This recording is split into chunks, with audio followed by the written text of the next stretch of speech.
एक समय की बात है। एक गांव में टूनी नाम की गरीब चिड़िया अपने दो बच्चों टुनटुनी और गोलू के साथ रहा करती थी। टूनी अपने परिवार को चलाने के लिए पक्षियों के घरों में काम किया करती थी। ऐसे ही एक दिन जब टूनी के बच्चे स्कूल जाने के लिए तैयार हो रहे थे तो तभी गोलू चिड़ा अपनी माँ से कहता है, माँ, आज हमारे स्कूल में रक्षाबंधन का त्योहार मनाया जाएगा, तो क्लास की कुछ चिड़िया पक्षी मुझे राखी बांधेंगी, तो बदले में मुझे भी उनको गिफ्ट देना होगा ना। इसलिए आप मुझे कुछ पैसे दे दो ताकि मैं उनके लिए कुछ गिफ्ट खरीद लूँ। और हाँ माँ, मैं इस बार अपनी बहन टुनटुनी को राखी पर उसकी मनपसंद वाली डॉल देना चाहता हूँ, जो टुनटुनी कब से मांग रही थी। क्यों टुनटुनी, तुम्हें वही डॉल चाहिए ना?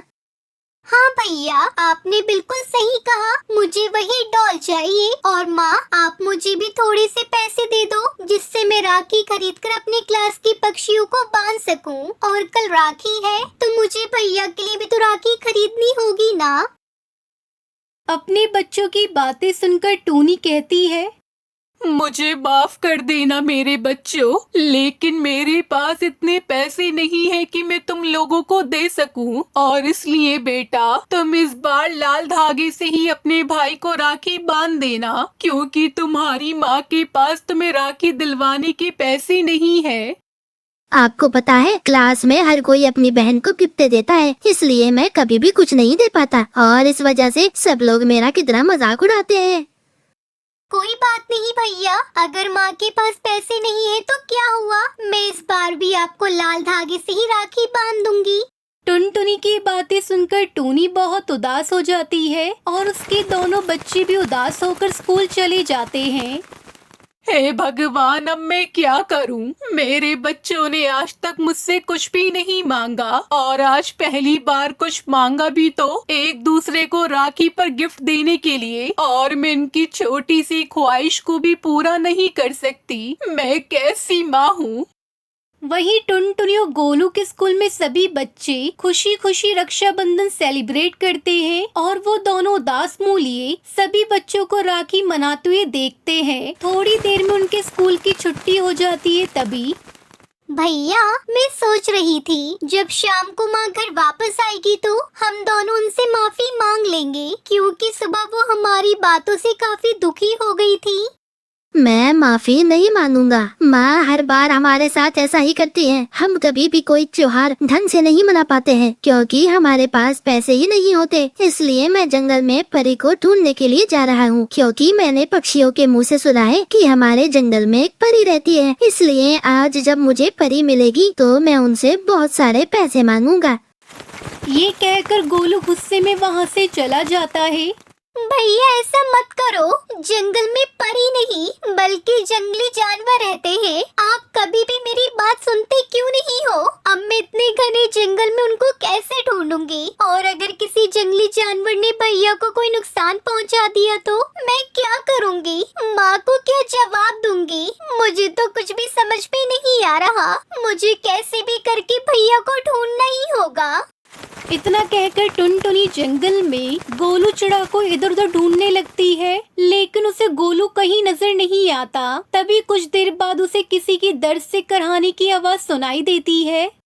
अरे, ये आवाज कहाँ से आ रही है और ये किसकी आवाज है? लगता है कोई मुसीबत में है, मुझे उसकी मदद करनी चाहिए।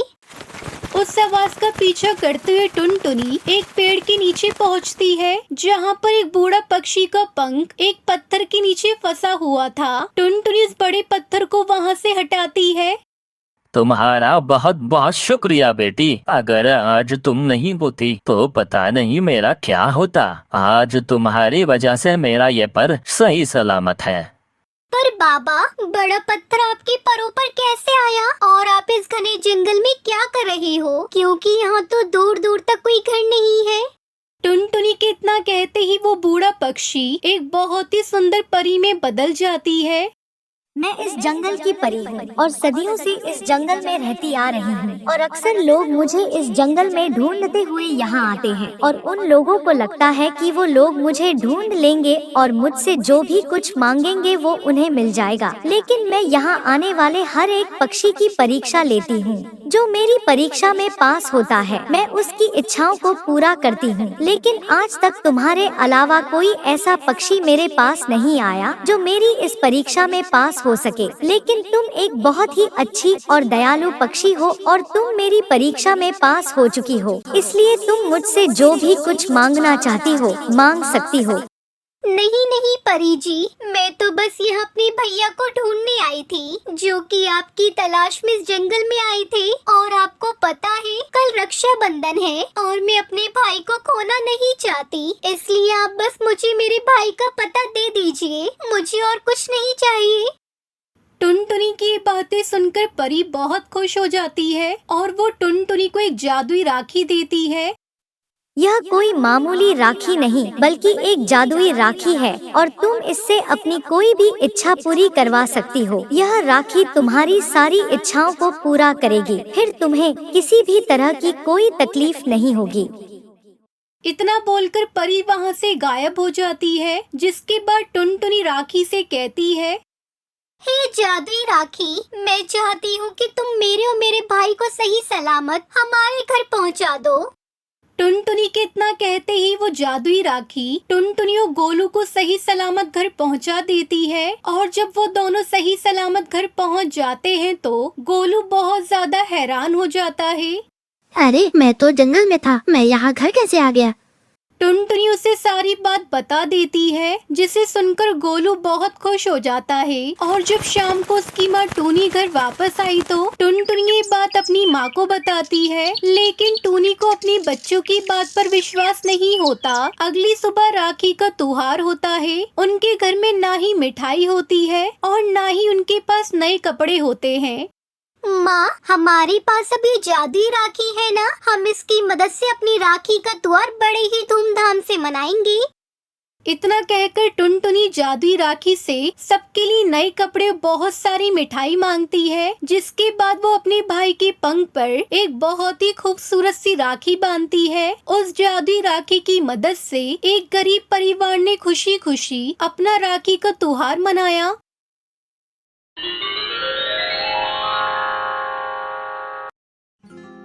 सोनपुर नाम के एक जंगल में एक कालू नाम का कौवा अपने पापा के साथ रहता था। उसकी कोई बहन नहीं थी और मम्मी भी नहीं थी। वो बहुत अमीर परिवार से था। एक बार वो अपने पापा के साथ नदी पार जंगल जा रहा था। पापा, मुझे बहुत भूख लगी है, मुझे कुछ खाना है। कालू, मैं जरा पास की दुकान से कुछ खाने के लिए लेकर आता हूँ, तुम यहीं पर मेरा इंतजार करना। फिर कालू के पापा उसको एक पेड़ की डाली पर बिठाकर उसके लिए कुछ लेने चले गए।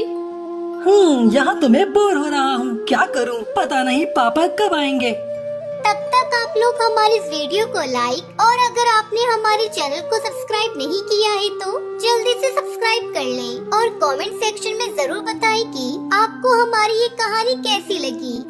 तभी कालू कौवे को थोड़ी दूर एक चिड़िया राखी बेचती हुई दिखाई देती है। उसका नाम टुनटुनी था। राखी ले लो राखी, सुंदर सुंदर राखी ले लो, अपने भाइयों के लिए राखी ले लो राखी।